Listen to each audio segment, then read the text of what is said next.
ఆంధ్రప్రదేశ్ ఉమ్మడి రాష్ట్రంగా ఉన్నప్పుడు మనం క్యాపిటల్ చూసాం, హైదరాబాద్ ఉంది. అలాగే విడిపోయినప్పుడు 2014 టైంలో చంద్రబాబు నాయుడు గారు ఆంధ్రప్రదేశ్ ముఖ్యమంత్రిగా గెలిచారు. దాని తర్వాత ఆయన అమరావతిని రాజధానిగా ప్రకటించారు. ప్రకటించిన తర్వాత అది అభివృద్ధి చెందుతుంది. అసెంబ్లీ నిర్ణయం చేసింది. ఓకే, రాష్ట్ర శాసనసభ చేసింది. అయితే 2019 ఎలక్షన్స్ టైంకి ఆయన ఓడిపోయారు. అంటే ప్రధానంగా ఆయన ప్రజల మీద ఎక్కువ దృష్టి పెట్టకుండా ఈ అమరావతి అభివృద్ధి చేయడానికి ఎక్కువ దృష్టి పెట్టారు. ఆ కారణంతోనే ఓడిపోయారని చెప్పేసి ఆ టైంలో అసలు అమరావతి రాజధానిగా ఆంధ్రప్రదేశ్కి వస్తే అసలు ఎలాంటి ప్రయోజనాలు ఉంటాయి? తమ్ముడు, రెండు విషయాలు చూడాలి. రాజధాని గురించి ఎక్కువ చర్చ జరుగుతుంది. మన మనసంతా రాజధాని, రాజ్యము, ముఖ్యమంత్రి చుట్టూ ఉంటుంది. అది కాదు ముఖ్యం. రాజధాని ఎక్కడో చోట కావాలి. అమరావతి అనువైన స్థలం, ఎందుకంటే మధ్యలో ఉంది. అటు అనంతపూర్కి అందుబాటులో ఉండాలి, శ్రీకాకుళంకి అందుబాటులో ఉండాలి, మధ్యలో ఉండాలి. అన్ని హంగులు ఉన్నాయి, నీళ్లు ఉన్నాయి, మరి సారవంతమైన ప్రదేశం, అక్కడ చుట్టూ టాలెంట్ ఉన్న వాళ్ళు ఉన్నారు. కాబట్టి అది స్థలం పెద్ద ఇబ్బంది కాదు. కానీ రాజధాని కాదు, గ్రీన్ ఫీల్డ్ సిటీ కావాలి. హైదరాబాద్ ఉంది. చంద్రబాబు నాయుడు గారు అభివృద్ధి ప్రారంభించారు హైదరాబాద్కి. ఆ తర్వాత రాజశేఖర రెడ్డి గారు కొనసాగించారు. తర్వాత బీఆర్ఎస్ ప్రభుత్వం కొనసాగించింది. ఇవాళ హైదరాబాద్ తలమానికంగా ఉంది, మనం గర్వించే నగరంగా ఉంది. అందుకనే బీఆర్ఎస్ని అన్ని చోట్ల ఓడించినా కూడా కాంగ్రెస్ అన్ని చోట్ల నెగ్గిన హైదరాబాద్లో నెగ్గాలి. ఎందుకని హైదరాబాద్లో వాళ్ళు పార్టీలకు అతీతంగా అభివృద్ధి జరుగుతోంది, మా పిల్లల భవిష్యత్తు బాగుంటుంది, ఇది బాగుందనే భావానికి వచ్చారు.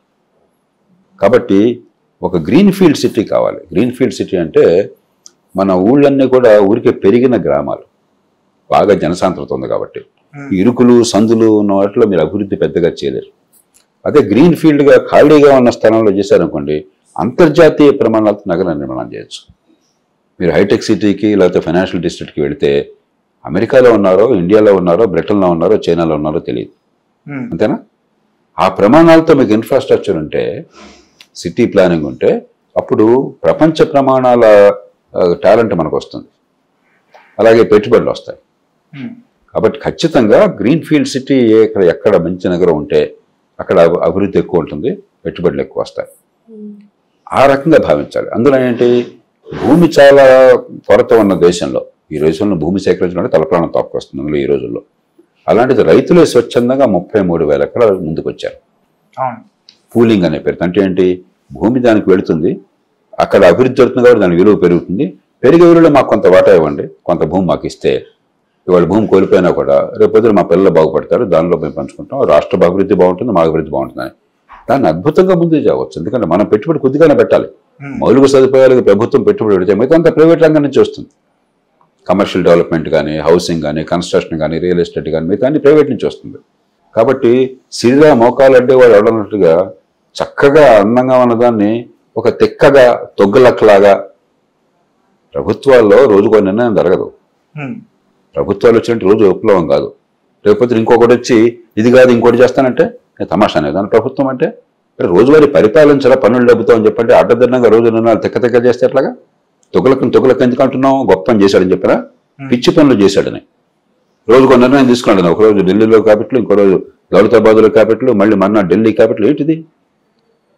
రాష్ట్ర రాజధాని పేరుతోనో మరో పేరుతోనో రోజుకోసారి మాట్లాడడం చాలా తప్పు. రెండు రాజధాని విషయం పక్కన పెట్టి గ్రీన్ ఫీల్డ్ సిటీ ఖచ్చితంగా అవసరము. ఒక మహానగరం ఏ రాష్ట్రాలకు ఉందో ఆ రాష్ట్రాల అభివృద్ధి మరింత వేగంగా జరుగుతుంది. హైదరాబాద్ లేకపోతే తెలంగాణ ఏమవుతుంది? బెంగళూరు లేకపోతే కర్ణాటక ఏమవుతుంది? చెన్నై లేకపోతే తమిళనాడు ఏమవుతుంది? అలాగే నేను చెన్నైతో ఆగిపోవాలా? కాదు, చిన్న పట్టణాలు కావాలి. నేను రోజు వాదిస్తున్నాను, అమరావతి కావాలి. ఎక్కడికక్కడ తక్కువ నైపుణ్యం ఉన్నవాళ్ళు తక్కువ జీతాలతో కూడా మంచి ఉపాధి గౌరవప్రదంగా వచ్చి హాయిగా బతకాలని చెప్పంటే వాళ్ళ పల్లెటూరు దగ్గరలోనే పట్టణీకరణ జరగాలి. అందరూ హైదరాబాద్కు అమరావతికి వలసపోవాల్సిన అవసరం ఉండకూడదు. ఆ రకంగా మన సమగ్ర ప్రణాళిక కావాలి.